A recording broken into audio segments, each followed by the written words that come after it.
has finally finished, but we're still stuck in supernatural purgatory.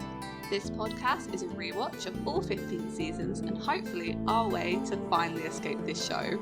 Join us once a week for a fun, informal discussion on each episode and leave comments on any specific upcoming plot points you'd like to discuss. Hi! Hello.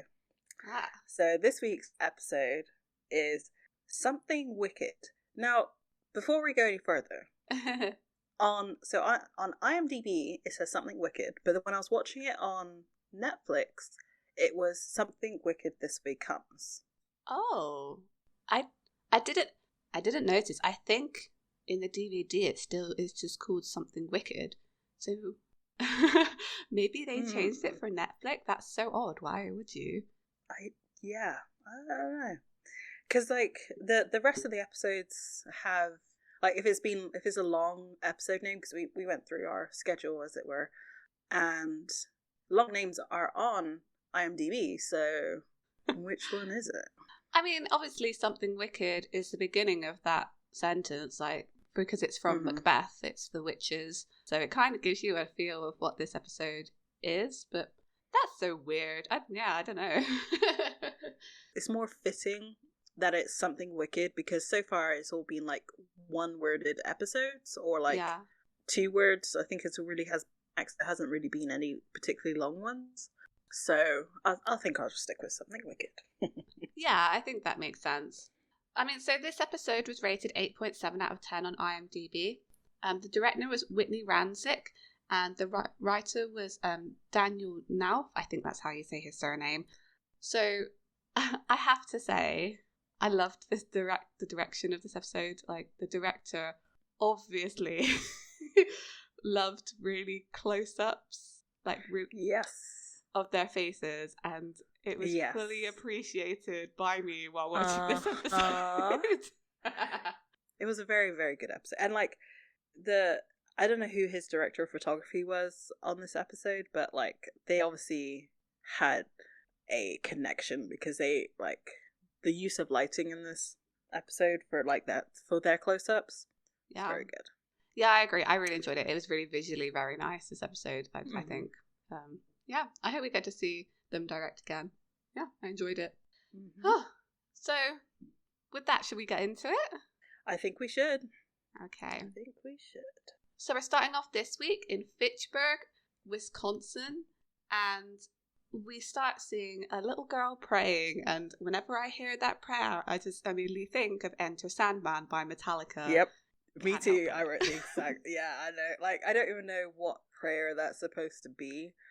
I don't know anything about prayers, but like I feel like that's not a usual one. Well, maybe it is. I've definitely heard it before in other movies and TV shows, so I think it's not. I think it's sort of a children's prayer kind of thing. But yeah, Metallica. I think so. Yeah. So the dad is putting her to bed, and we learn that this family have like a mom and a sister, and they're in the hospital, but not much more is said here. So as we see this little girl in bed, there's like a creepy tree outside her window that keeps like banging against it.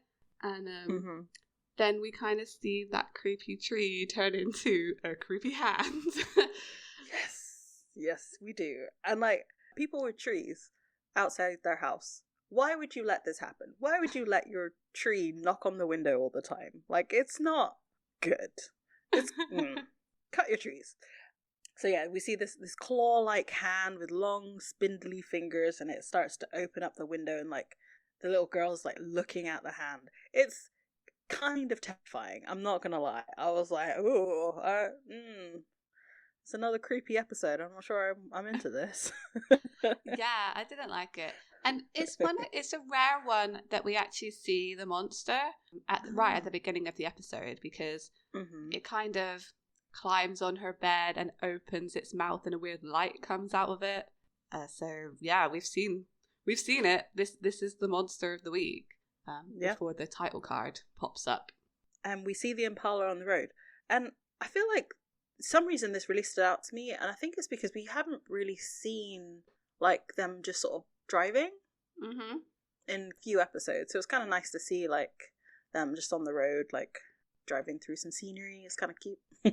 Yeah, it's like, yeah, they're driving somewhere. So again, sort of like Dean is driving, and it turns out that John has sent them some coordinates, right? But Sam can't find anything research-wise to link those coordinates to anything supernatural going on. Mm-hmm. Okay, a little bit of a, not a tangent, but like, this is like, what, the third or fourth time that John has sent them coordinates? Mm-hmm. Why can't he just send them, like, town names? It's more cryptic. Like, so, okay, I kind of get that he has to be a little bit cryptic because of, like, the whole demon situation, but, like, they can figure it out too.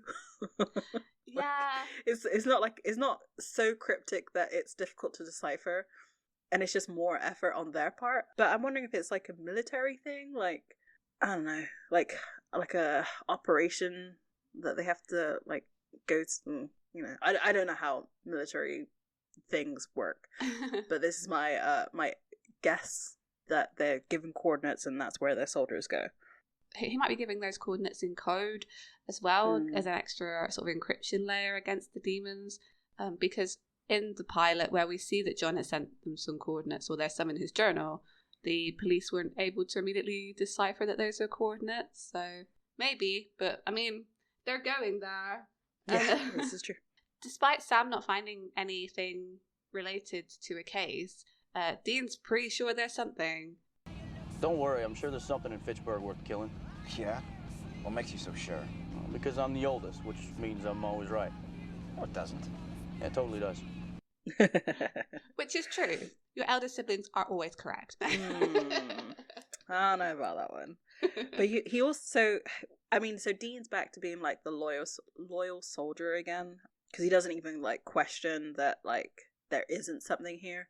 And he says like, well, maybe Dad will meet us there. And Sam's response, so I wrote Sam's being a smartass, and like it's the exact same term that Dean then uses, like literally like 2 seconds later. Sam's response to Dad might meet us there is, yeah, because he's been so easy to find. Come on, Sam. So, I mean, I don't know if you know anything about like the setup of this episode, just because this feels like it should have maybe come before Shadow. Just because of this response, like because he's been so easy to find, but now they know that John doesn't like they've had that interaction now, and they have decided to split. You're right. Actually, this episode could have come before Shadow. I think. I don't know that they changed the order, but it's entirely possible because there are some things in this. I don't know though, because this is a kind of flashback episode as well. It does give a nice sort of juxtaposition to them interacting with John in the last episode, where they saw him. Yeah, I don't know, but yeah, you're right. I think it could have actually come before or after Shadow, to be honest. Yeah. So they get to the town, and Dean's gone to get coffee, and he's saying there's nothing weird going on that he can find, but then Sam says like, "Oh, what's the time?" And it's 4:10, and he notices that there are no kids playing in the playground, which is unusual because I guess school would be out. So Dean goes and talks to a woman who's with her child in the park, and she basically tells them the whole premise of this episode. That he does. So when he's walking up to the woman, did you notice again that theme for Dean?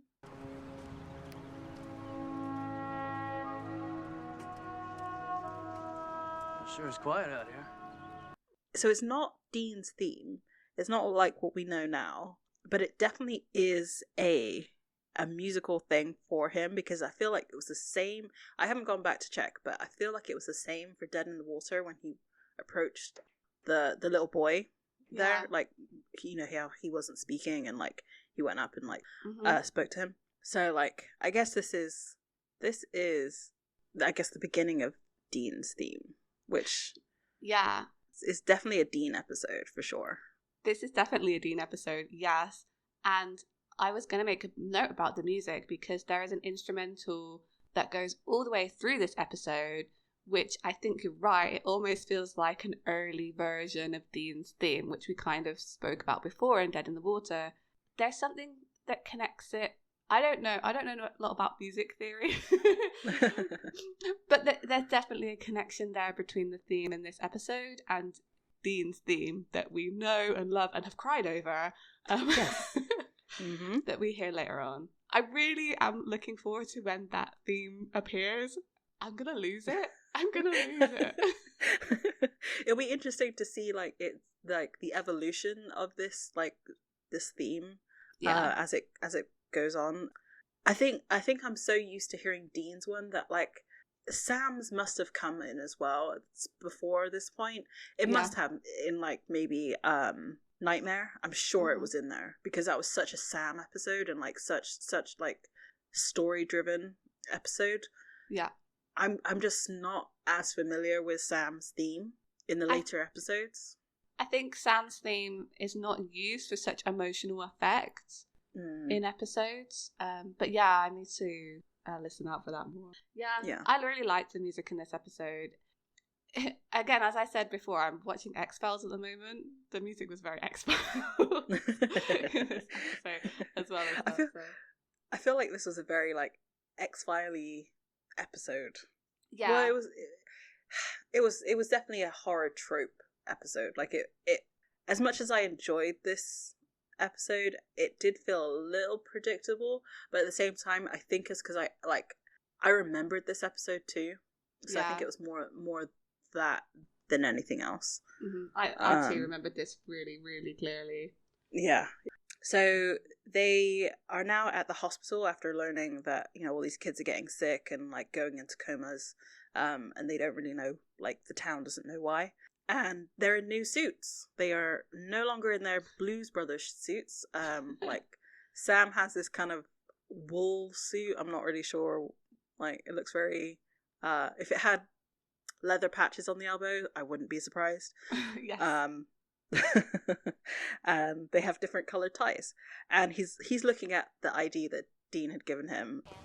Dude, I'm not using this ID. Why not? Because it says Bikini Inspector on it.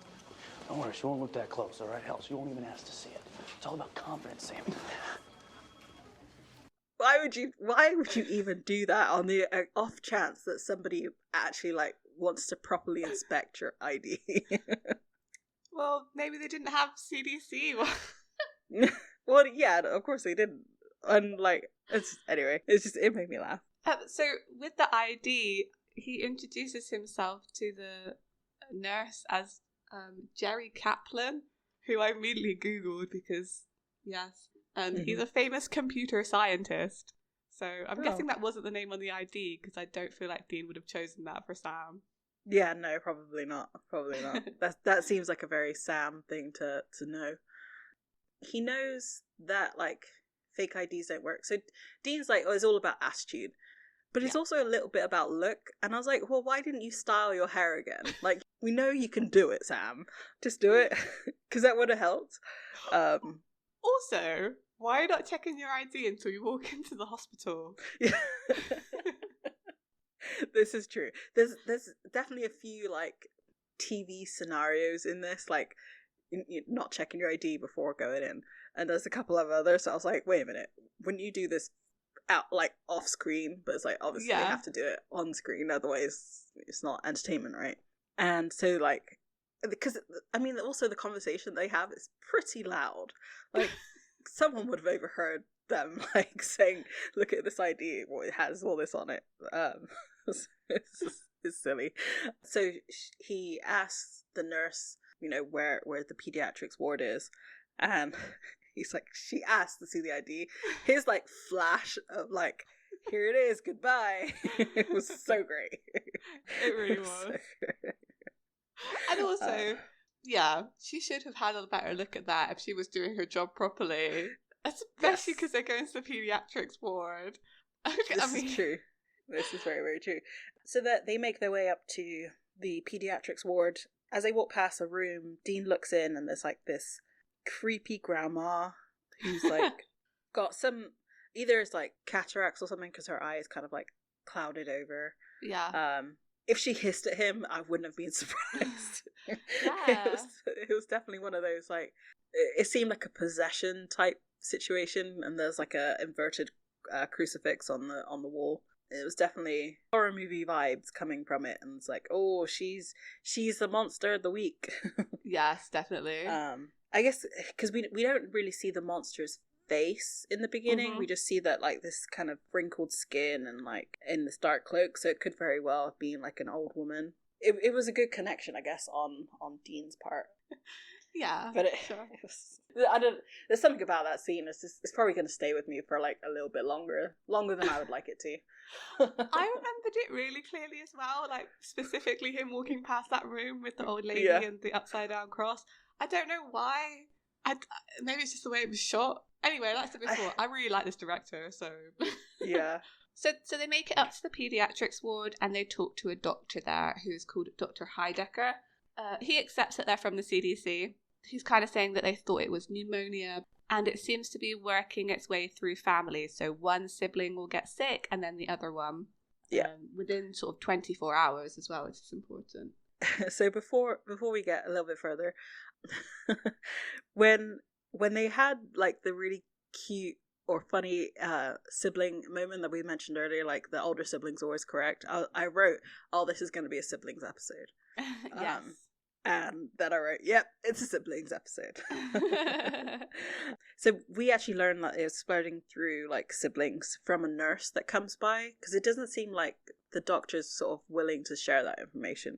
Yeah, that's a good point. When they find out that none of the kids can talk because they're in comas, they ask if they could speak to like a parent, and it's the dad that we saw at the beginning of the episode. They're just sort of asking routine questions about like how they would have gotten sick.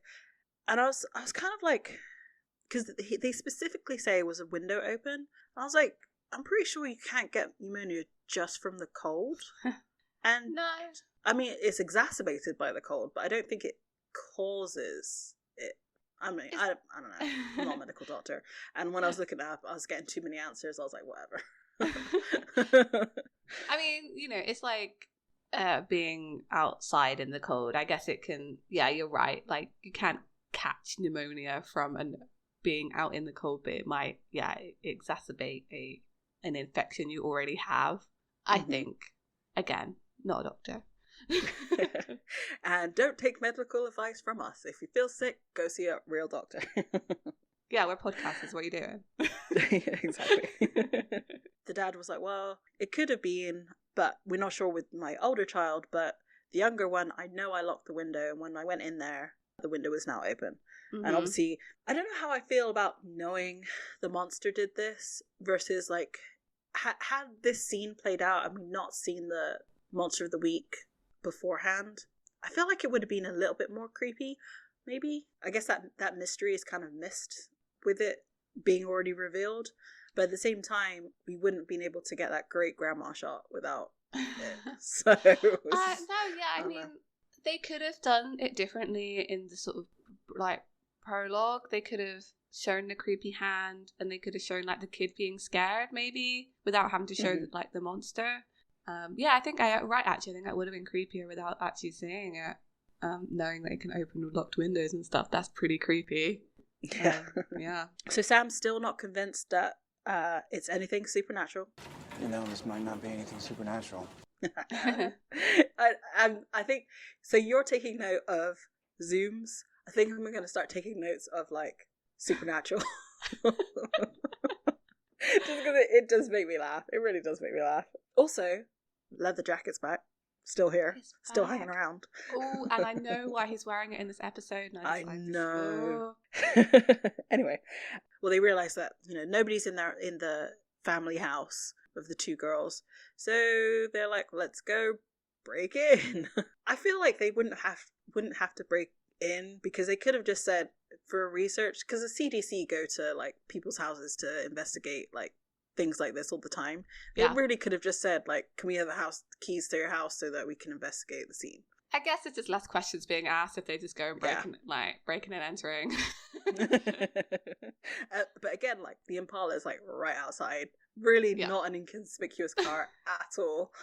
Like, this minivan drives by. It's like, well, shouldn't you have chosen the minivan? Anyway. And so they're checking it out with, Dean has his trusty EMF reader, and Sam has like a black light, I guess. Yeah, that's what I wrote. I was like, Sam's using a black light? Okay. Which I'm not sure. So Dean's obviously with the approach of it's supernatural, and maybe Sam's approaching it as it's like actually a medical. Maybe, but I don't know what you're going to find with a black light. I don't know. Yeah, no. And I'm pretty sure it needs to be dark, really, for you to be able to see stuff really glow. I don't know. I've never actually used a black light. But, like, yeah, because it shows up blood as well. Let's face it, it just looked cool. Because then he looks at the window. It's like that the window had mysteriously opened because the father had said so. Wouldn't that be the first place you checked? Definitely. I thought that as well. Like, why would you not have checked this already? That would have been the first place I checked. Eventually, they get to the window and they see this, like, burned handprint with long, creepy fingers. Yes. And then I just wrote, sort of like, Dean looks at it. Flashback time. Yes. It almost feels like they had to pad out the episode a little bit because that transition took such a long time. I'm not bashing it. I mean, I could stare at his face for too long, but it was a very long transition, and we see our first look at a young Dean, which I feel they use this actor for quite some time. I'm not sure how many episodes. I know he comes back. I recognize him from, like, or maybe I don't, but I'm pretty sure he comes back. He was does, going to yes. check, but I didn't. No, you are right. Yeah, you are right. Yeah. So yes, we see young Dean in a motel, and John is leaving him to go and do a case, and he's saying to him all the typical things, sort of like, don't answer the phone to anybody, I'll ring once, then hang up, then ring you again, make sure that you lock all the doors, all this kind of stuff. All right, if I'm not back Sunday night, Call Pastor Jim. lock the doors, the windows, close the shades. Most important. Watch out for Sammy. I know. All right, something tries to bust in. Shoot first, ask questions later. It's my man. it's basically the beginning of his training. Yeah. I mean, I have had that talk with my parents as they've left me somewhere, but I was considerably older than Dean is here, to be fair. And I said to him, yeah, he's kind of drilling a routine into him, right? He tells him to call Pastor Jim if he's not back soon, and then says, most important, look out for Sammy. And has Dean taken those words to heart? Yes, he has. That probably is a constant refrain in his head. Most importantly, look out for Sammy, like over and over and over again. Yep. And he also says, you know, if someone knocks on the door, what do you do? And little Dean says, oh, shoot first, ask questions later. There are a couple of things I took note of here. First of all, clean-shaven Jeffrey Dean Morgan. And also, John in this scene is wearing the leather jacket. It is the jacket? It's the jacket. Oh my goodness. So I was trying to figure it out, but I guess they changed the buttons because I guess like it gets damaged and like then eventually gets repaired. I'm sure it is. I looked at the scene and I actually went back to check like little earlier stuff, and I think it is the seams are the same. That if I'm not right, actually I don't want to know because this is what I think. this and it's true. This is our canon. At some point in maybe on Dean's 18th birthday, John was like, "You're a man now. Have this jacket." Stop. along with the Impala. The jacket came with the Impala. I believe it. I believe it. I mean, it could very well have like John just like left it in the back and was like, "Oh, whatever," and then gave Dean the car, and then I think that's like, more likely. I don't think he ever gave him the jacket. I think he took that jacket to be like Dad, which is so sad. Yeah. Okay. So I mean, this is the first look we get at a young Dean. The lighting in this episode when they do the flashbacks, it's a very sort of orangey like tone. Yeah, sepia is right, but it definitely shows you that it's a flashback. So.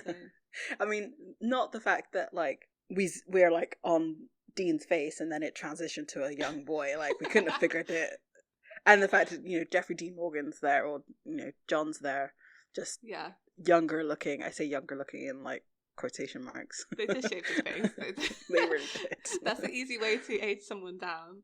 That's very true. So that's all we see for now. Dean realizes that he's seen this before because it kind of transitioned to a picture as well of the same handprint that was in that motel room. He kind of says that, it's kind of implied, I can't remember if he says it or whether it's implied, that he's been sent to finish this job. Yeah. And so this is I feel like this is the first time that we've seen John not being able to finish a job. I mean, so the notes I made here basically get answered a little bit later on. Actually, basically in the next scene. This idea that John is, like, all-powerful. Yeah. It kind of gets reversed a little bit in this episode. A little bit. Anyway, I'll touch on that in a little bit. So, they are now driving to a motel. Like, they pull up outside to go check in. And Dean tells Sam that it's a striga. Yes, and then I immediately thought, like in The Witcher. I'm a big Witcher fan as well. I think this is supposed to be the same kind of monster, though the lore is different in this, which, yeah. I mean, it makes sense because the Witcher's origins, like the where the writer was from, is like Eastern Europe, and the striga is also from that region. Yeah, he's saying to Sam that John hunted a striga. He said 16 or 17 years ago, which means that flashback young Dean is about 10 or 11 years old, right? Mm-hmm. Which would make Sammy about 5 or 6. But Sam doesn't remember anything about this at all. Mm-hmm. Which is fair. Yeah. He was very young. This is where I was like, Sam is actually surprised that the monster survived. He was like, Dad went after it and it got away. Because basically, like, Dean's like, yeah, it happens. He kind of brushes it off. This was really, like, because at this point of the episode, I kind of remembered what happened. Yeah. I was just like, oh, like, oh. I don't want to go any further than that because we're going to talk about it, but, like, it's just like, he really doesn't want to talk about it at this point in the episode. He just wants to find it and be done with it. So he walks off and goes into the motel, and, like, a young boy comes up, and he has a big attitude. He has such a king or 2 queens. 2 queens. Yeah, I bet. What'd you say? Nice car. And it's like, well, clearly Dean is gonna be able to relate to him. Yeah, I mean, come on, that kid is young Dean. The mirror is there. It is present. Exactly. Exactly. I don't know, I just really like this interaction because it's like, you can't really get mad at this kid, but, like, he kind of does. The thing is, Dean shouldn't be getting mad at this kid because he is him, right? So, yeah. Look, if you're getting mad at him, Dean, you should be getting mad at yourself. Oh, wait. That's this whole episode. Never mind. Don't worry. Yeah. And so the mum comes. I guess the mum is the owner of the establishment. Yes. And tells this boy, his name is Michael. We find out his name's Michael. Oh. Okay, stop. Because when I found out his name was Michael, I lost it. I lost it for like 5 good minutes, and I was like, "There's no way they could have set this up so perfectly." Look, those of you who know. Yeah. Why it's hilarious that this child is called Michael when he's clearly Dean. Yep. If you don't know, just keep watching. It's funny. Is it? I don't know if funny is the right word for that, but yeah. The thing is, okay, I just need to go off on a little tangent here. At this point in the writing, they didn't. I don't think they knew where they were gonna go to season 5, right? Yeah. I don't think they knew, but so many things line up just so perfectly that it's weird. And I don't think the team is that invested that they would have gone back to make sure. No, and also, I mean, you can't deviate from I don't know how to say this without being spoiled. You can't deviate from the Bible, right? So the name would have been the same, But Yeah. I mean, yeah, it's so many things just they line up so perfectly that sometimes I think this show is genius, and other times I think it's so stupid. And I think the problem is with Supernatural is that it's accidental genius. I don't think the show was supposed to be this good. And also, I mean, eventually things are gonna have to overlap just because of how long the show went for. Yeah, that's true. Yeah. That and it's so limited in its scope in that it's like supernatural things. So you can only do so much with that without it going like too far off the rails. Like if they start to try and introduce like aliens, I mean like it as a main plot point. Okay, yeah, fine. I don't think it would have held up. Because it's not really like, yeah, you can have one off, but like, Yeah. But this is what I mean, like so many things like established here in season 1 that are only done purely by accident. And it just blows my mind. Yeah, you're right. Maybe it's just time. Maybe it's the whole monkeys writing on a typewriter eventually will write Shakespeare. Okay.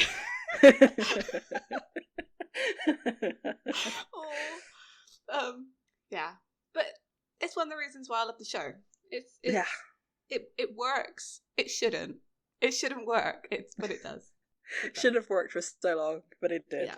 Okay. But yeah, that was I had a full breakdown for like a couple of minutes when I found out that kid's name was Michael. And no one else would understand unless they'd watched like, I don't know, 15 years of a TV show. Anyway. Yeah. It was a whole thing. No. Okay. So, okay, what I was saying before, which is fine.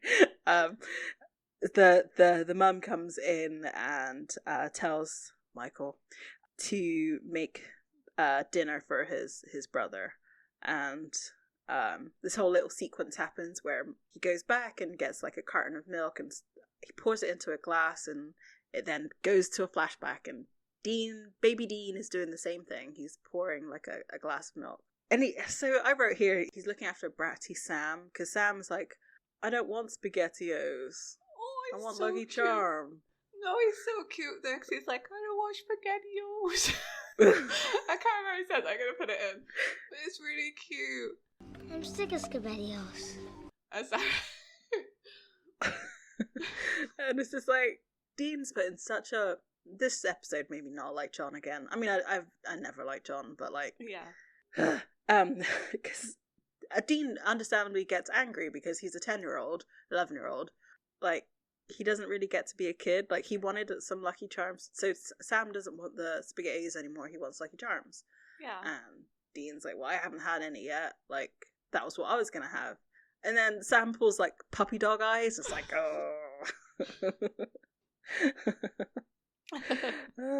And it's just, I don't know.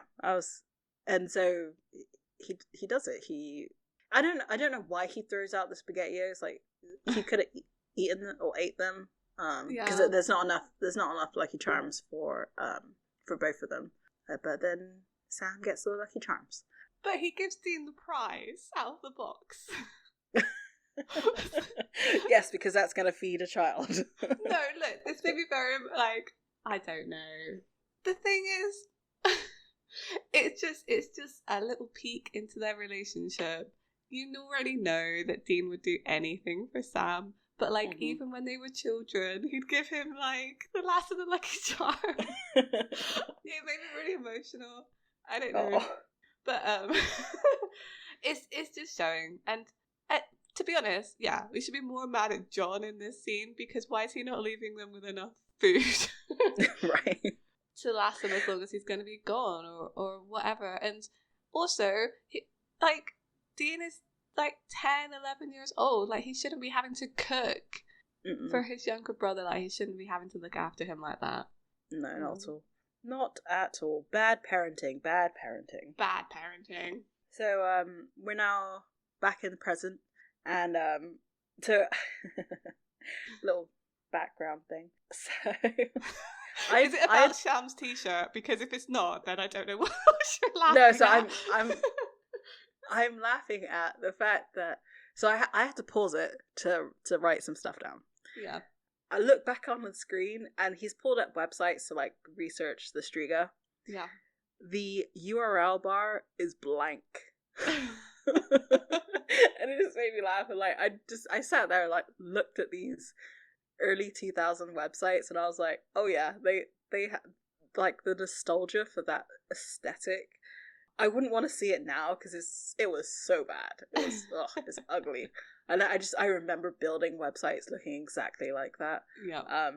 But like the props team, I don't know who's in charge of like digital stuff, but yeah. Like they obviously made these pictures, but like they didn't think about doing the URL. But then a little bit like 2 seconds later, when the website's popped up again, I paused it again to see it. And this time the URL bar, like, you know, like that whole bit is just not there anymore. Like, what happened? Anyway, so he's looking at these websites and like it's saying that the Strigas can't be killed by any man-made object, or whatever. I can't remember exactly the terms that he used, but basically it's unkillable. Yeah, and he says, and get this, they're invulnerable. Oh, I get this. And Dean later says, check this out. Anyway, but Dean knows their weakness. He knows that when it's feeding, it's vulnerable. This is when I noticed this shirt. Excuse me. He's wearing a purple Greyhound shirt. Yeah. Like, what? I don't know how to break this to you because I know you're not as online sometimes as I am. But that t-shirt in the fandom is iconic. And I love it because it's something that Sam wouldn't normally wear. Like, why is he wearing this like weird purple dog shirt? And also some of the conversations that he's having where he's sat next to Dean in this episode are really serious, but he's wearing that shirt. Yeah, I know. I was after I noticed it, I was very distracted by it. Yeah, it's a weird shirt. It really is. Like, what was the choice with that? I don't know if they ever repeated it, but I mean, someone in the wardrobe department must have been having like a laugh that day. Like, yeah, let's just get out this purple dog shirt. I was trying to think of like, because it kind of, well, no, yeah, I was gonna say it kind of looks like the Greyhound logo, but it doesn't actually. The Greyhound, like for the bus service, the Greyhound is like in motion, so it's like its arms and its fore and back legs are like outstretched. Yeah. But no, it's literally just a Greyhound on a shirt. Yep. Just there. Sam must know that this shirt is a bit odd because when they go out in public, he's covering it with a shirt or not wearing it. So this must just be a motel shirt. Maybe it's his comfortable sleep shirt. I don't know, but yeah, maybe. Well, I don't know. It doesn't look that comfortable. That like neckline was right up on his neck. It's a choice, Sam. We respect your choice in shirts. Fine. Well, maybe we respect it. I don't know. So with the research that Sam's found out, they say that Strigas can look like humans and is usually an old crone. And like Dean has this look of like realization. He's like, I love this next little bit. Dean's like, well, you know, get this. I checked all where the houses are, and they all surround the hospital. And like, sorry, I'm just thinking back on the conversation. When we were there, I saw a patient, an old woman. An old person, huh? Yeah. In the hospital? Whew. But I call the Coast Guard. Well, listen, smartass. She had an inverted cross hanging on her wall. And Sam's reaction of like, you saw an old woman in a hospital? Wow. Do you want to tone down the sarcasm there, Sam? Because you've made weirder leaps. What was your like with the kids not being at the playground? Anyway, I love that because I don't know why, but this has happened a few times. Sam does not take Dean's research seriously at all. I don't know if he just thinks that he's bad at it. He's never shown that he's bad at it. Like, Sam, give your brother some credit here. Come on. But I mean, to be fair, like, yeah, an old lady in a hospital was this. Especially when, like, Sam didn't actually see what Dean saw. Like, I think if exactly. Sam had seen it, he'd be like, oh yeah, it was definitely that old lady. Yeah. So, and then they're back at the hospital. I have to say, the, like, sneaking around music that they used for sneaking around was hilarious. Yeah. Like, it's like, it's not obvious that we're sneaking into here, but, like, do do do do do do do do. I mean, that's not how it sounded, but it was basically along that line. It was very typical. We are sneaking into a building, and like as they sneak up on this old lady, I knew exactly what was going to happen, and it's not just because I've seen it before, but I knew it, and it was still funny. Like, Dean getting scared is the best Dean. I love it. He gets so close to her face. He kind of like, they have their guns out. Okay? Yeah. And he like putting his gun down slightly and getting like really close to this old lady's face. And then she's like, blah! You know what? When I'm old and like in a nursing home, that's going to be my go-to. I'm going to pretend so many times I was asleep. That you're almost dead. Yeah, or dead. And then when they come to check on me, I'm going to be like, blah! And it's going to be hilarious every single time. To you, yeah, but the nurses are going to be like, God damn it, Amy. Not again. That's the third nurse you've scared this week. It will be hilarious. It will be hilarious. Dean's reaction is priceless. He does like jump back. The old woman's like, who's there? Basically being, old lady. And they say, oh, we're maintenance. And she's like, well, can you fix that crucifix? I've been asking them to do it for months. And, like, the way Dean, like, just flicks it and it, like, fumbles down. Which is, how did it get stuck like that? Because it's top heavy. It should have just swung down by itself. I know I thought that the first time I watched this episode, and I thought it again now. Like, how did it get stuck like that? So it's not the old lady. I mean, do you know what? I actually kind of appreciated this because they were talking about Strieger as a witch, as an old crone. So I kind of like that they sort of upset the narrative slightly by not being the old lady. I thought it was definitely. It was interesting. So we're back at the motel and it's at nighttime, and again there's trees. There's those bloody trees. We see like. There was something about this particular one that made me really unsettled, and I don't know why. But the witch, like, it's, I guess because we don't see like the end of it. Like, it's just the creepy witch comes through. We see the hand, and that was it, basically. Yeah. Like, it enters the window, and then ad break. Yeah, I think you're right. Like, going back to the beginning, I think it's more scary not seeing it. Yeah, definitely. I think it was more scary in Shadow, where you just saw them as shadows rather than just seeing them. Yeah, definitely.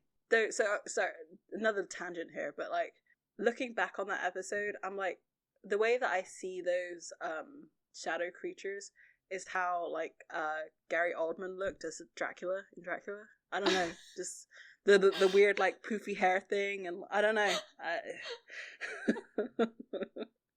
Don't know why that came to mind just as you were saying that, but that's exactly how I see them. Like, if they're people, like if they had bodies.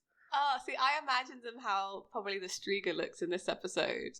Oh yeah, yeah, like with their creepy long fingers and the robes and stuff. That's so weird. So it's the next morning, and like Sam's laughing, and like just again, just like poking fun at Dean, like. I just enjoyed that interaction. It was pointed out to me recently by one of our Purgatory pals on Instagram. Yeah. That up until Hell House, we hadn't really seen Sam sort of like laughing and like all that like happy. So it's kind of nice to see that continue in this episode, like with him laughing. But the thing is, we know what Jared sounds like when he laughs because of all the conventions and stuff. Yeah. So like this fake laugh is such a fake laugh. I don't think it ever changes. I mean, when I was editing Hell House, I did cut in some of the laughing there, and you're right. I guess it is a little bit fun. No, I like it. I like it. I mean, It's not a bad laugh. It's just like knowing what he like, because his natural laugh is like loud and like booming. Yeah. Like it just sort of happens, if you know what I mean. Like it's no sort of like gradual kind of like it's just like but like Sam's is kind of like, I don't know, it's yeah, I guess if he's used his real laugh, maybe he's worried about like, blowing out their sound equipment. maybe. And also like it's difficult to actually like just laugh on cue. So it's easier to have like a laugh that you go to rather than try to genuinely laugh each time. That's true. Yeah, that's true. No, I like that though. That's yeah. I never really thought about it. Yeah, that's nice. But obviously that nothing good lasts forever. Yeah. And Dean notices that Michael is sat outside by himself and like looking a little, sad. So he goes up to him and asks what's wrong, basically. And this time the Striga has gotten the younger sibling first. Usually it's the nurse in the beginning and explained it starts with the older sibling and then goes to the younger one. Oh. But this time it was reversed. And I think it was more of a case of like convenience, because they sleep in the same room, and I think the Asher, the younger brother, is by the window, basically. Oh, okay, that makes sense. And that's why he was attacked first. This episode again shows like that Dean has so much compassion for people. It's at first it's like looking after the kid or reassuring the kid, and then the mum like comes up and is like, well, I have to go to the hospital, and she's all like very worried, and he says you're not in any state to drive, and offers to drive. Yeah, I mean the conversation that he has with Michael here is just because Michael is Dean, so he was saying that it is his fault that his little brother was sick because he should have made sure that the window was latched. Listen to me. I can promise you that this is not your fault, okay? It's my job to look after him. And like as a child, that in no way is your job. Like, Yeah. And then Dean says like, "Well, I can promise you this is not your fault." And Michael says, "It's my job to look after him." And I just put Dean's jaw clench here that he does. Oh. Yeah. Jensen, come on with your acting. Can you just stop, please? In a good way. It's just the parallel is perfect. It's great. I love it. It also makes me very sad. Mm-hmm. So, yeah. I mean, obviously, because he's projecting onto Michael here the fact that he should always be looking out for his younger brother. Mm-hmm. But I'll talk about this a little bit later on. But he must see it as well. That's a lot of responsibility to give to a child. Yeah. Yeah. Anyway. Mm-hmm. So yeah, you're right. He goes with the Dean goes with the mum to the hospital, and he even says like Michael wants to go with them. He says to him, like, look, I'm a big brother too. I understand, but you need to stay here. And it's just like, the connection they have is very nice. Yes, it is. As he drives to the hospital, he gives a kind of meaningful look to Sam, and I thought that kind of meant that Sam was going to do some investigation in the motel, but he doesn't. I actually took it as more like look after the kid, like make sure he's okay, because the mum is saying like, don't leave the house, stay inside, and like don't let any more guests in. This is your time to shine, Sam. Like look after him, kind of thing. Yeah, that's true. Yeah, that would make sense. I mean, Sam doesn't do that because he goes to the library. So yeah, Sam's in the library, and so he calls up Dean and is explaining that like this Striga pops up every 15 years or so, and it basically is just getting started. Like it will make its way through the town's children basically, and wear them down until they die, which is horrendous. And Dean's voice catches, like, or cracks rather. Oh, I mean, all I focused on was like that his voice cracked. I don't even ask, like, I can't remember what the question he asks. Dean, this thing is just getting started in Pittsburgh. And all these other places, it goes on for months, dozens of kids, before the Striga finally moves on. Kids just languish in comas and then they die. How far back does this thing go? I don't know. Earliest mention I could find is this place called Black River Falls back in the 1890s. Talk about a horror show. That it hit me right in the heart. And he's looking at like newspaper clippings on like one of those magnifying like projector things. Yeah. And he's like, hang on, I think I've just found Heidecker. And Dean's like, so what? And he's like, well, it's a picture from 1893. Ooh. The doc is a little old. Yeah, a little old. Yeah, it's Heidecker. Like, that's essentially what we got from that conversation. And, like, as he's on the phone, like, obviously Dean is at the hospital. So he kind of has a conversation with Heidecker as he's talking to him. And it's just like, ooh, Dean's face through the whole of it. Ooh, barely restrained anger. I mean, he did a good job, I think, of not giving it away, though. Mm-hmm. So, definitely. Yeah, he ends up not punching him there and going back to the motel. At the motel, sort of Sam is describing how good a disguise a doctor is. He's really, like, Sam's really angry, and, like, so is Dean. Like, they're really outraged by this, which yeah, to be fair. I'm surprised you didn't draw him right there. Yeah, well, first of all, I'm not gonna open fire in a freaking pediatrics ward. Good call. Second, it wouldn't have done any good, because the bastard's bulletproof unless he's chowing down on something. And third, I wasn't packing, which is probably a really good thing, because I probably would have just burned a clip in him off principle alone.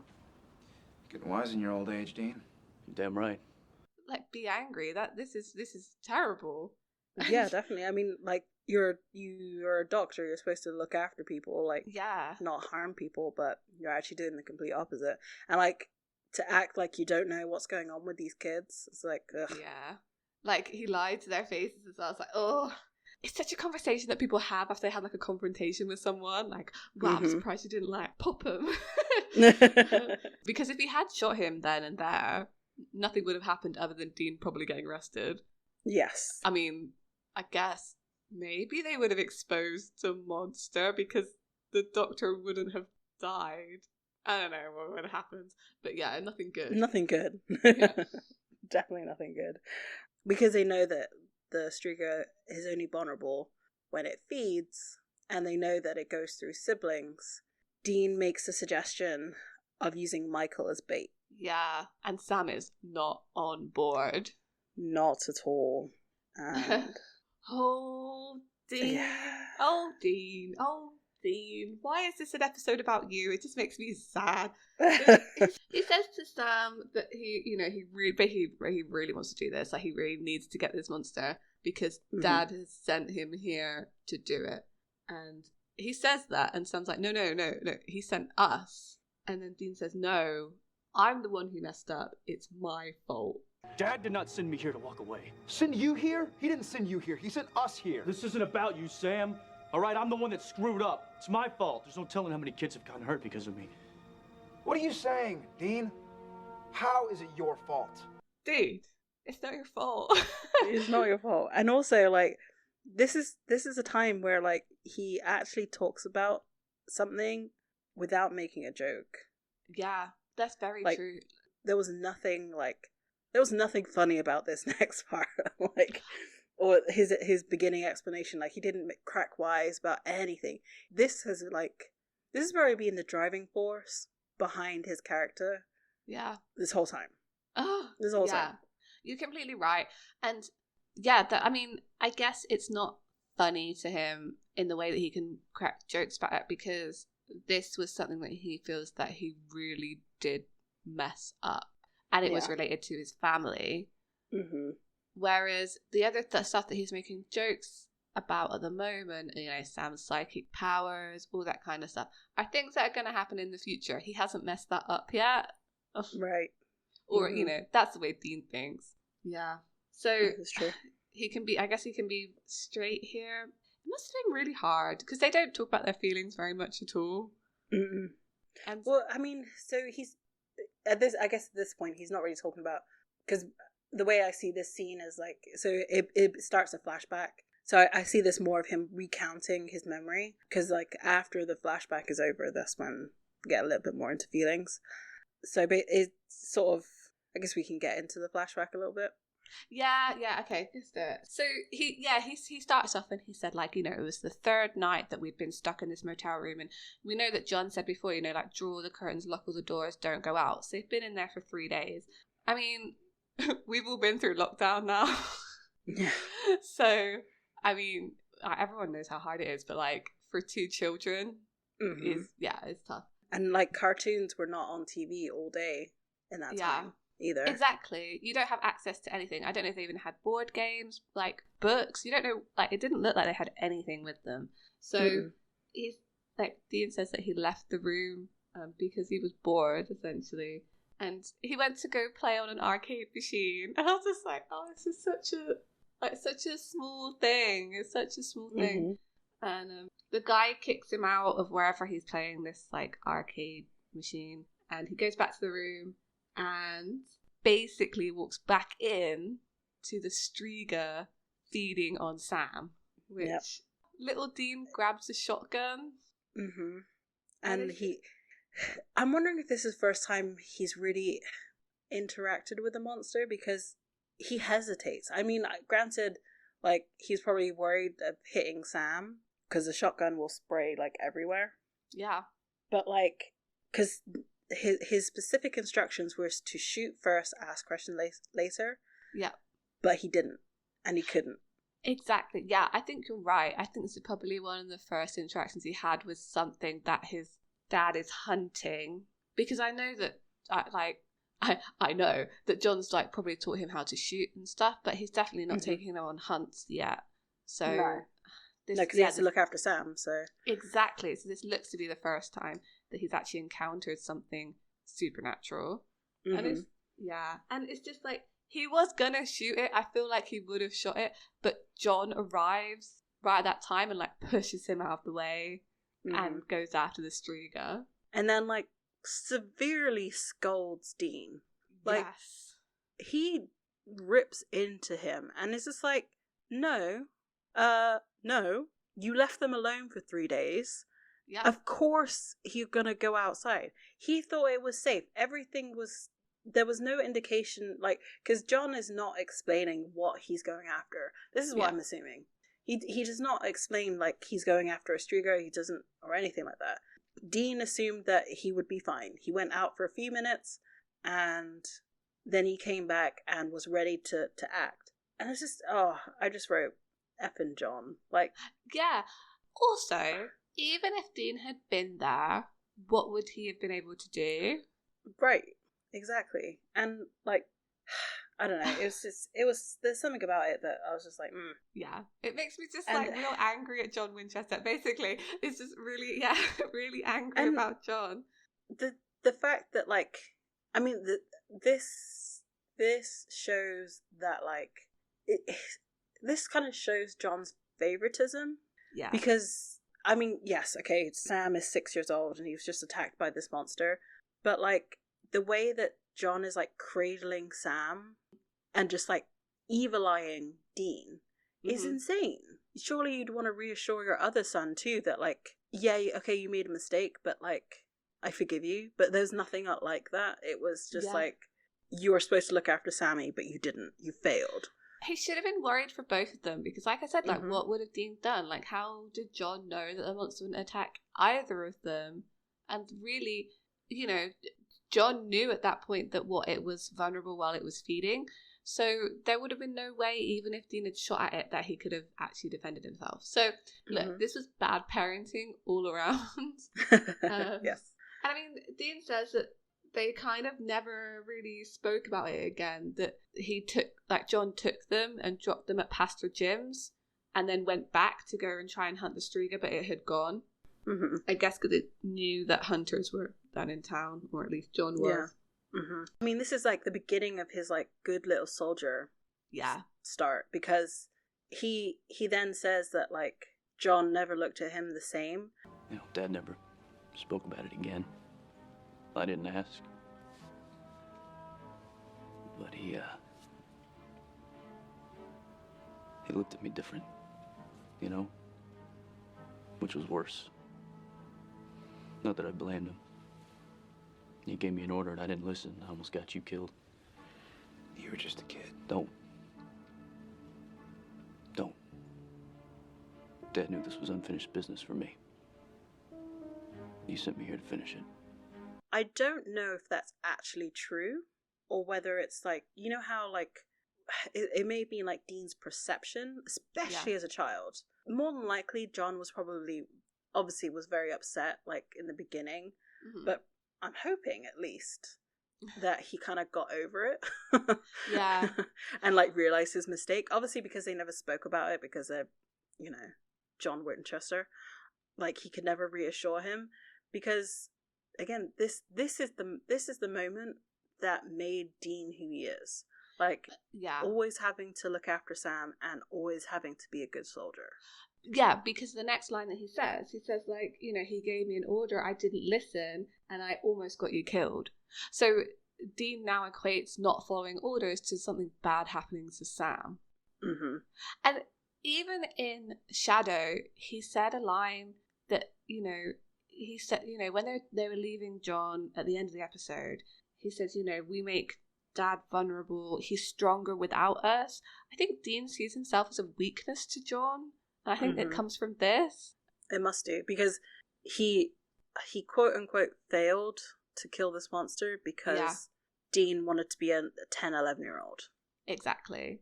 But yeah, because he didn't follow orders to the letter. Mm-hmm.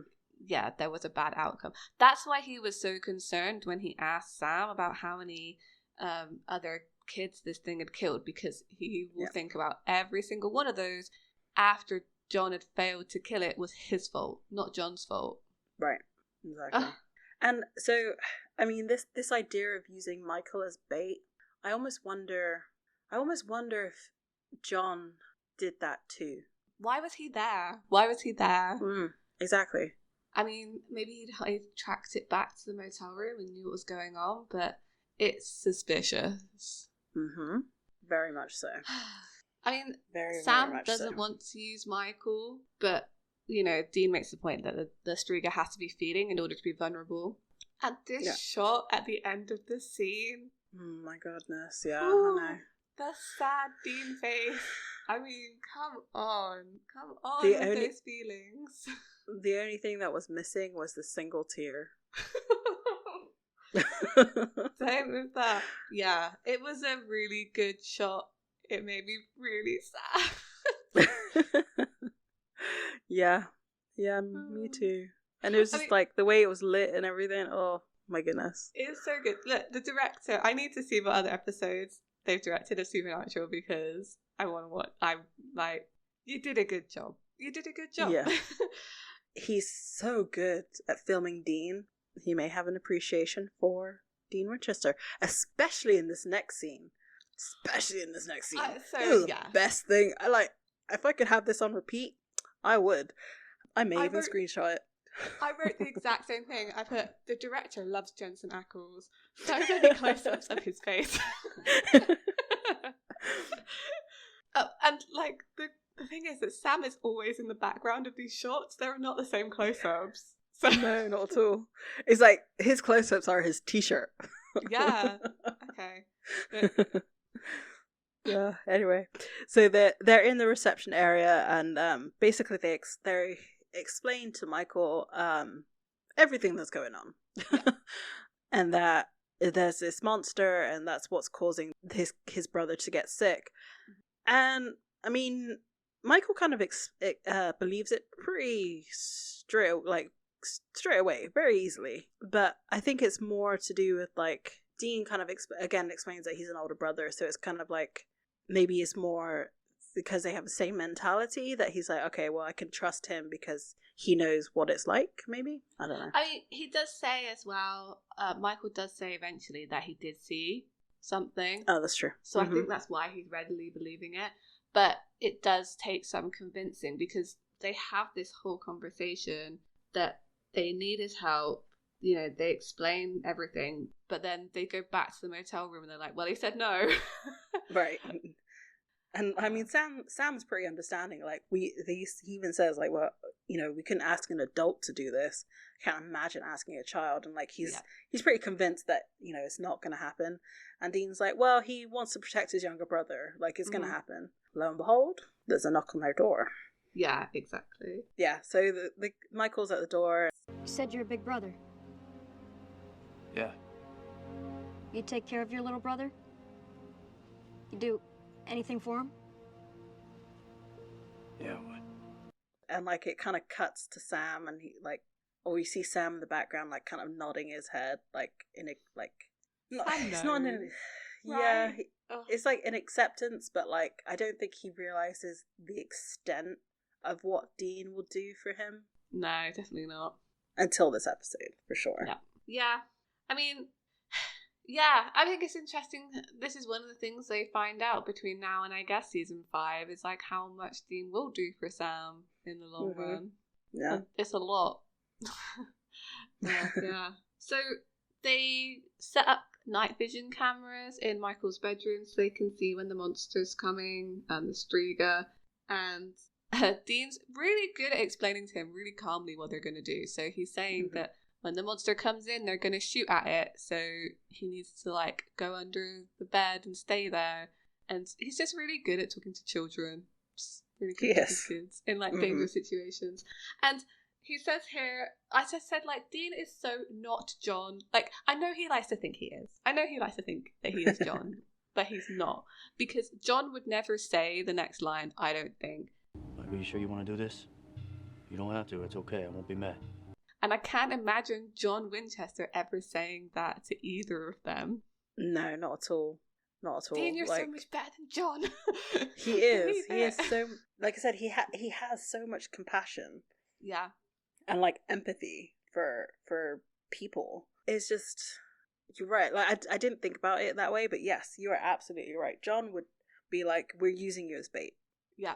We need to kill this monster, and there's nothing else we can do. But you are going to be the person who does this." Mm-hmm. So it's just, stop trying to be like John. John is not a good person. Yeah, you're not John. So I said the same point you made earlier, that he's very serious here. There's no jokes. I think if they had maybe been an adult that they were using as bait, there would have been some like, haha, it's gonna be fine.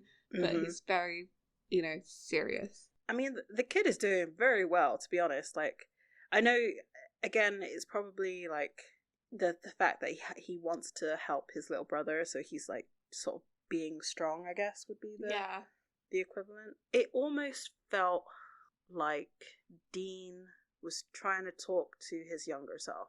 Oh, yes. Yeah. Oh, so hit me with that. Yeah, I agree with you. Like, I think he sees so much of his and Sam's relationship and what's going on here. He can't help but see himself. Yeah.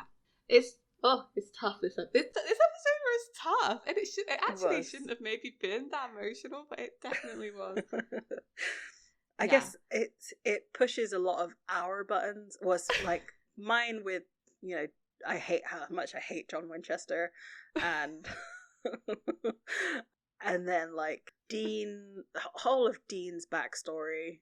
I feel like Dean is much more of an interesting character than Sam. There, I said it. But he is. Yeah, I definitely think at this point, I just don't feel like they did the same work with fleshing out Sam's character. He doesn't have the same sort of backstory going on because he was so young when all this stuff was happening. I think Sam's storyline gets better probably around season 2, but I mean, yeah, you're right. And I think it's because the writing. Thinking back on it, like, I don't recall why Sam wanted to be a lawyer. Yeah, they should have explored that way more, like, what is it about monster hunting that made it like, oh, I need to go to Stanford and become a lawyer? Like, what? Yeah. I also don't recall why, like specifically why. I don't think there was ever maybe a backstory to that. There could have been a same flashback episode as to why he wanted to do that. I mean, I recall some of the episodes of like when he, because it's always indicated that he's very smart, and I do remember him like being at the library and like talking with some girl that I can't remember the episode, but like when they use like the established younger Sam, like, do you know who I'm talking about? There's some stuff in there, but like I don't know. Maybe I don't know. They, like I said, they probably should have explored this more, and like, because we get a sense of who Dean is, and like why he does the things that he does. But I never felt that same kind of connection with Sam.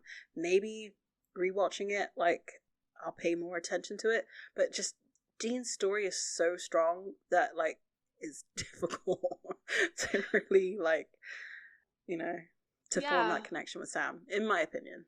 I think you're right. I think on a rewatch, I want to see that. I want to, like, see more how they explore Sam's backstory. Definitely. Because I feel the same. Like, I feel like I know Dean Winchester as a person. Like, we've seen his whole life, essentially, through the flashback episodes and all that kind of stuff. Like, I feel like you really understand him. I feel like we only get to know Sam after he's already with Dean, like when he goes picks him up from Stanford. I don't feel like we know that bit before, why he made some of those choices that he did. But maybe I'm just misremembering. I know. I mean, there is a lot of content. There's a lot. I'm hoping that it does get explored more. But who knows? We'll see. Anyway, getting back on track with the episode. They're in their separate room and they're watching the camera, and, like, Sam acknowledges that, he and apologizes for all of the, like, good soldier comments and remarks that he's made. And, like, he's starting to understand, like, he comes to the realization of why Dean is the way he is because of the Striga. Basically, this the launching pad of everything that goes on. And now the joke comes in. I've really given you a lot of crap for always following Dad's orders. But I know why you do it. Oh, God, kill me now. The whole no chick flicks moment, and Dean says, "Oh God, kill me now." Like, he just has to shut it down. Like, he can't talk about it with Sam, I guess. Mm-hmm. Talk about your feelings. So he can talk about a situation, but he can't express like I don't even feel like he kind of accepts the apology either. He literally is just shuts down the conversation. Like, nope. How frustrating must that be for Sam? Like, you're constantly trying to talk about your feelings and just constantly being shut down. Like, especially on something like this. Like, that needs some acknowledgement, surely. Yeah, it needs to be aired. Like, these grievances need to be aired and talked about. Go to therapy, please. I mean, they know how to find them because they found one for Asylum. Exactly. To go back to the earlier point, that would have, like, I think we mentioned it when we spoke about Asylum. That conversation that he had with the therapist would have been amazing to know. I definitely remember talking about it because it bugged me. But, like, that would have fleshed out Sam's character as to, like, what his grievances are with the whole hunting situation. Yeah. Anyway, sorry. Complete another tangent. That's fine. Anyway. I mean, luckily, Dean has an out from this conversation because he does see a creepy hand at the window. And there's this whole bit where they're like, wait for it, to get into the right position before they go in. But eventually they bust into the room just in time and shoot the Striga. Michael does his job and, like, rolls under the bed. And they kind of shoot it, and then he does this stupid thing where he, like, goes and checks on it. And, like, they look at each other rather than, like, so it's almost like they're afraid to touch the monster. Like, 'cause he did the same thing with the old lady. Like, he literally could have touched her to, like, make sure that she was alive. Yeah. I guess if they're not sure if it's something supernatural or not, you wouldn't want to touch it because then you're in closer reach to it attacking you. Yeah, that's true. Which is maybe why. But I mean, in this case, it was stupid because he looks at Sam and then the Striga, like, attacks him. Like, throws him across the room. Yeah. I was like, it grabs Dean, throws him. Grabs Sam, throws him. So I was just wondering, like, so this Striga's been around for hundreds of years at this point. Yeah. He could have gone after Dean, but he went after Sam. And I'm wondering if it's because he remembers. Because I'm sure, like, I mean, they never go into, like, the law of what a Striga does, but it takes their life force. And if you believe in all of that, like, surely everybody has a different life source? Oh, So don't maybe- with this.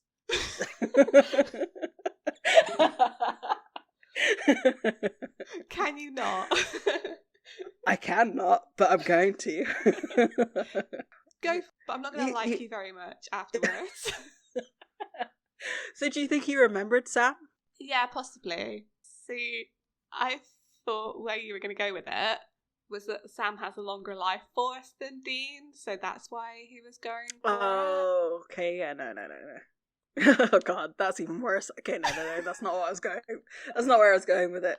No, I don't really like myself very much. But so, 'cause we just don't know enough about the Strieger of like how. Oh no, we kind of do. Oh Yeah, because Yeah, they say that it goes yeah. for children because they have a longer Mm. life force than adults. So I don't know Yeah. if it instinctively went like maybe it can sense. I don't want to go there. But basically, it feeds on Sam. His face goes all weird. yeah, And, gets old very quick yeah, and then Dean shoots it in the and- forehead. Yeah, and he says, "Are you okay, little brother?" I've never called my younger brother. Yeah, no. It just feels weird to me. I don't know. Like I've sort of like as an introduction, I'd be like, "Hey, this is my big brother," and then I say yeah. the name. But like, it's never not a direct question. Like I haven't asked my brother like something and be like, "You good, big brother?" Like no, that's just doesn't. no, it's a bit cringy. for It's a me. little cringy, yeah. Yeah. But like Sam's thumbs up is just like It's so good. it is. Then Dean does what he should have done and did a double tap, Yeah. like from If we learned- Zombieland. Anything from Zombieland, it was you always double tap. I've taken that to heart. Yes. I am prepared for the zombie apocalypse. As it dies, you see the like I guess souls leaving its body and like returning to the kids. Yeah. And it's the next morning. You know, everything is being put back to rights. Which okay, so the mum comes back and like is talking to everybody, and you know asks the Michael like, "What did you do last night? How was it? Was everything fine?" And he's like, "Yeah, it was fine." So he lies for them basically. But okay, when you go into the room, I'm pretty sure there's bullet holes in the wall And like broken that weren't furniture. there before. Yeah. Because they Like- definitely got thrown into some stuff that broke. I mean, maybe they cleaned up. They had time. I mean, it's 3 a.m. they said. So they had a few That's hours, true. I guess, to try and Mhm. buy new furniture. Anyway, yeah. So it's just like they're gonna be gone by the time like she figures out like That's true. something can happen.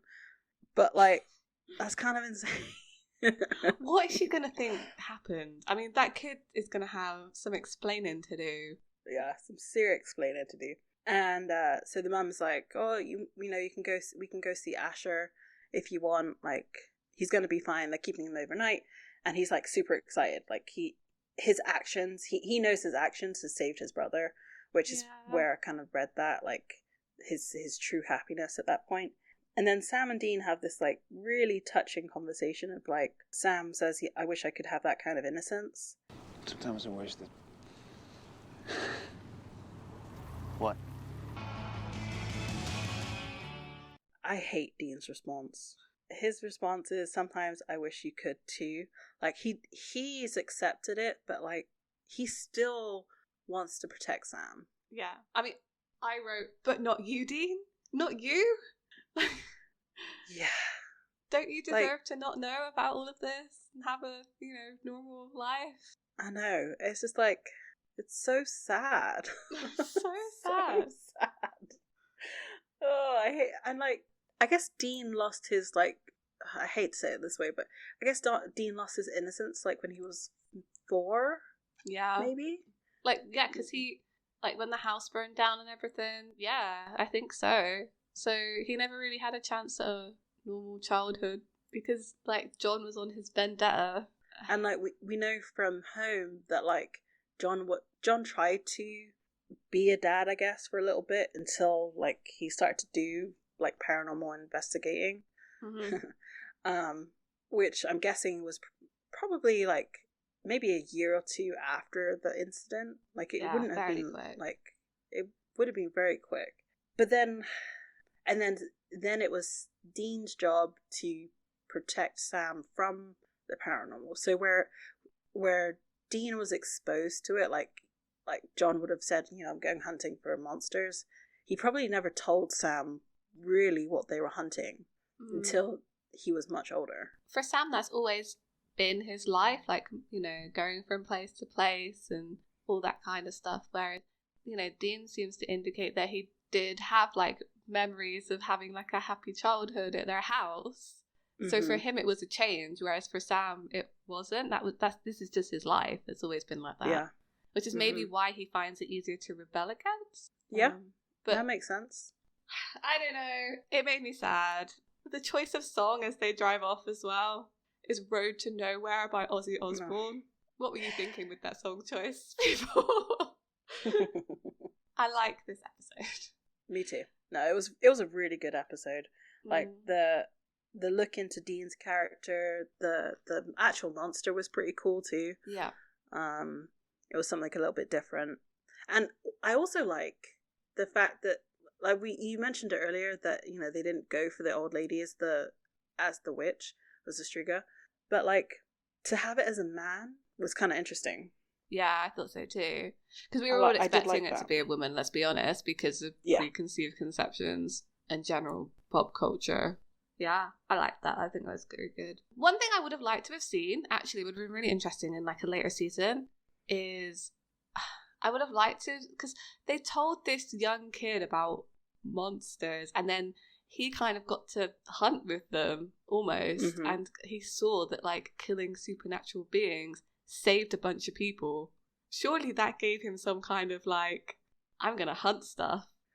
Yeah, that's a good point, because I would guess that kid was probably around the same age as, like, Dean was supposed to be in those flashbacks, around maybe 10, 11, maybe even 13. I could possibly see it. Yeah. So it's definitely something that you wouldn't forget. But yeah, I would have maybe liked to have seen him come back in, like, another episode as almost like a Dean Winchester mirror, and, like, oh, this is what you could have turned out like if you were a bit more well adjusted. Yeah, this is true.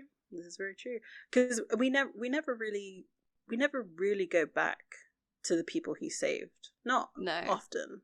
There is that whole bit which we'll get to where they kind of do address some of this, but yeah, I would like to have seen some consequences for their actions. Like, do some of these people that they meet become hunters? Do they, live in the woods somewhere? Just away from everything. I think about the episode Wendigo. That man, his interaction with the Wendigo made him into a recluse. I think they do meet people along the way who have had interactions with the supernatural, and they interview people who have seen it and things, and they do show different ways people have coped with that. But I would have liked to have seen more of those people maybe drawn into the hunter lifestyle, and then them coming across them later. I don't know. Just would have been cool, especially with this one, because I think it was such a mirror of Dean. Like, Michael was such a mirror of Dean, that it would have been really interesting. Definitely, especially with, like, when we learn about the Hunter Network and stuff like that, like, and how famous or infamous the Winchesters are. Had he become a hunter as well, he would have definitely interacted with them. Yeah, for sure, I think so. But we've had another Dean episode. I mean, like, we haven't really had, like, a like I said, a Sam episode. If there is an episode about Sam, it's like main storyline business. Whereas this wasn't, and I guess neither was Faith or Dead in the Water as well was another really good Dean episode. But, like, they're not main story related. No, whereas Sam's always are connected to others. So maybe that would be more. Maybe I'm just not remembering them. But yeah, we are in the beginning of the end now. Episode 19 is next. What's the name of it, Annabelle?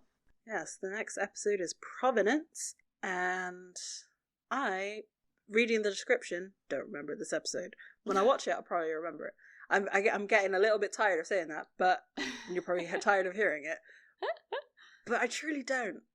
But we are winding down. We have what? But yes, we have 4 episodes left of this season, and I have to say, I'm enjoying this. I'm having fun. It'll be interesting to see where this goes. But yes, we're almost finished with season 1, folks. Yeah, we appreciate all of your comments and everything. I'd love to have some of your thoughts on the whole of season 1 for our season 1 wrap up. So yes, please send them over on our Twitter or Tumblr, links to which are in the description of this episode. Yeah. Well, we took another jaunt into supernatural purgatory this week, stopped at a motel, saw some open windows, but hopefully next time we'll find our way out. Bye. Bye.